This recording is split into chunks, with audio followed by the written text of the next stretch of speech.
Madame Stella Dupont, pour 5 minutes.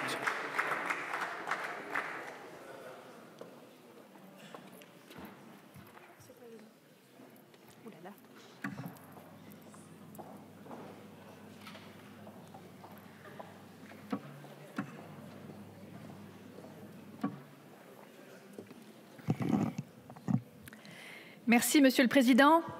Mesdames les ministres, chers collègues, il me semble important de rappeler les conséquences directes que l'intensification des échanges commerciaux peut avoir sur l'aggravation du changement climatique.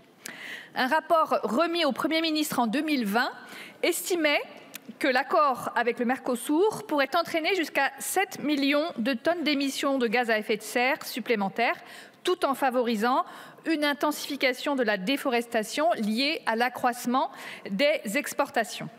J'ai donc des doutes sur la compatibilité de cet accord avec les dispositions des traités et les engagements internationaux de l'Union européenne en ce qui concerne la protection de l'environnement. Pouvez-vous, Madame la Ministre, saisir la Cour de justice de l'Union européenne pour lui demander de statuer sur ce point important ? La semaine dernière, le monde agricole a manifesté son inquiétude, comme il le fait depuis de nombreux mois maintenant.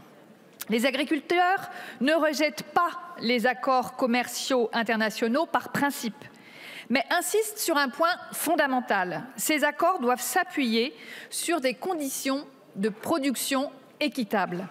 Or, les pays du Mercosur ne disposent pas des mêmes normes que nos pays européens, qu'il s'agisse des exigences en matière sociale, environnementale, phytosanitaire, en matière d'utilisation des antibiotiques ou des hormones de croissance. Le Maine-et-Loire compte des productions végétales et animales extrêmement diversifiées et de grande qualité, à l'image d'ailleurs de la France entière. Les coûts de production de nos éleveurs, en particulier, concernés par le Mercosur, je pense bien sûr aux éleveurs de volailles, de bœuf notamment, sont impactés par ce cadre normatif spécifique à la France et à l'Union européenne. Nous produisons de la viande, du miel, du sucre dans des conditions sanitaires, environnementales et d'élevage qui sont très exigeantes et cela correspond à la demande de notre société. Nos coûts de production ne peuvent donc pas rivaliser avec ceux des pays du Mercosur qui disposent de normes sociales différentes et d'un coût du travail inférieur à celui de l'Union européenne. Or, il est indispensable d'assurer un revenu décent aux exploitants agricoles afin de susciter l'intérêt des jeunes et de les encourager à s'installer. C'est une priorité que je défends avec constance. Notre agriculture est en tension depuis des années maintenant, avec des hauts et des bas et des différences selon les productions. Mais nous le savons, beaucoup d'éleveurs peinent à vivre de leur métier. C'est une réalité qui alimente souvent nos échanges ici même à travers différents textes de loi examinés, loi d'orientation agricole, EGalim, les lois de finances également.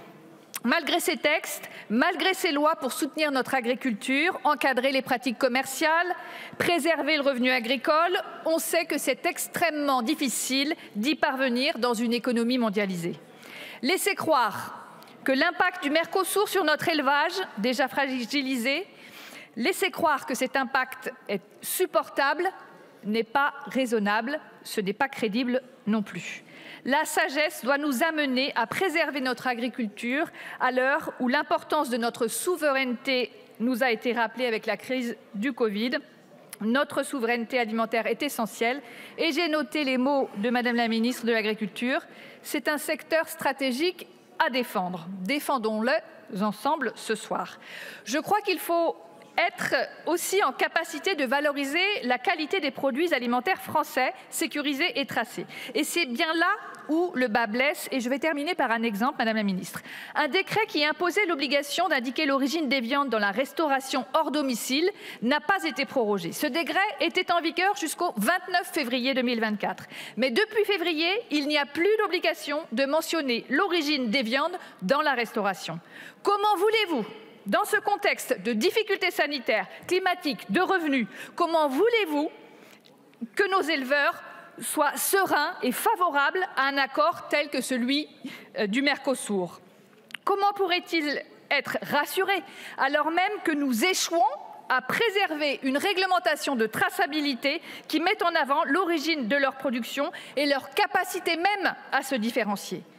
De même, nous parlons depuis des années de mesures miroirs afin de ne pas importer des produits qui ne respectent pas nos standards, qui ne respectent pas les normes que nous imposons à notre agriculture et à nos agriculteurs. Mais que voit-on venir? Pas grand-chose pour le moment.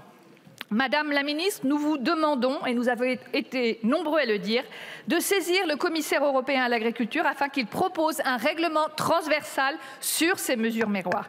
Et enfin, merci Monsieur le Président, et enfin, le risque de scission de ce texte est réel. Je vous ai entendu.